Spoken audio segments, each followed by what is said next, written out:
A questão principal é que os pais recuaram da responsabilidade ordenada por Deus de educar os próprios filhos. As escolas se tornaram orfanatos cheios de crianças abandonadas pelos pais no que se refere à educação.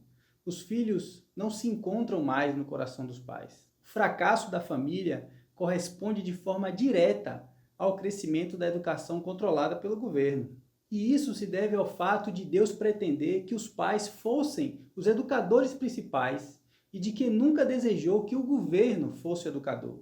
Sob o governo de Deus, a educação jamais esteve sob a jurisdição do Estado. Alguns podem objetar dizendo que é melhor que deixem essa tarefa com os profissionais, aqueles que sabem fazer.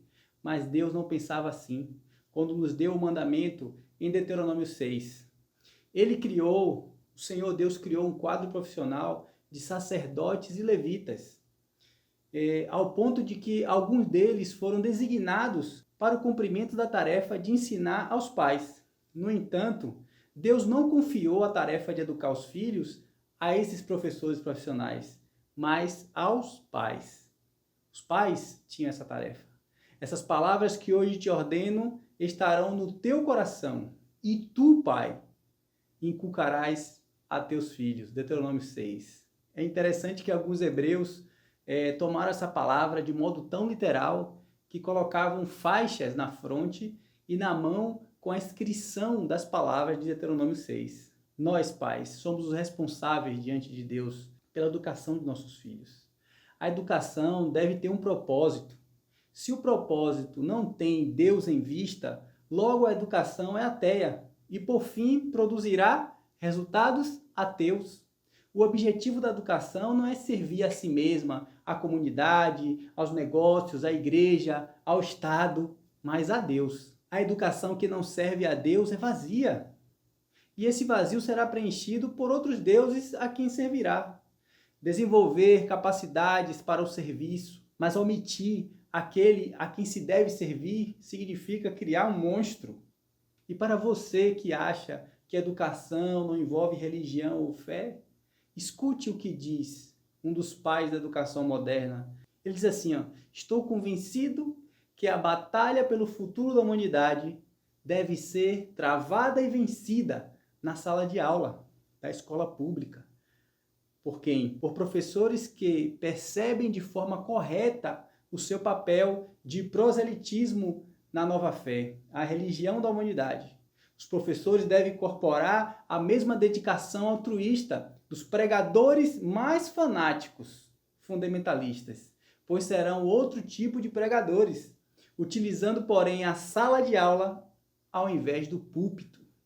A sala de aula deverá se tornar, e o fará, a arena de conflito entre o velho e o novo, o corpo de putrefação do cristianismo, com todas as suas misérias e males adjacentes, e a nova fé do humanismo.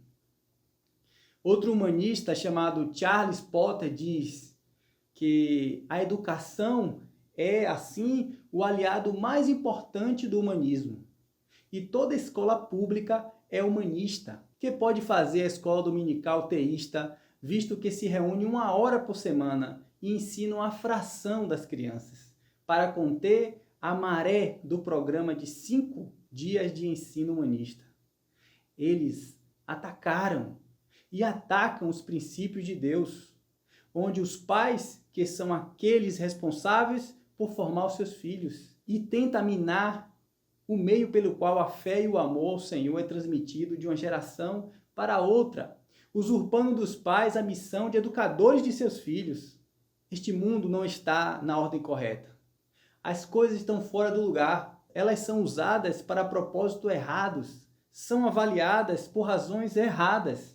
É nossa tarefa, como pais cristãos, pôr as coisas na ordem devida, começando com a nossa própria mente. Romanos 12:2 diz, e não vos conformeis com este século, mas transformai-vos pela renovação da vossa mente, para que experimenteis qual seja a boa e agradável e perfeita vontade de Deus. A mente mundana é conformada em um pensamento que diz, se os pais assumirem a educação de seus filhos, eles fracassarão. pois não tem capacidade, não tem escolaridade, não tem tempo e muitos outros argumentos mentirosos diante de Deus. Devemos permitir ser transformados pela renovação das estruturas de nossa mente, fazendo com que elas se conformem à mente de Deus, conforme a revelação das Escrituras. Quando organizamos nossa mente segundo os padrões divinos,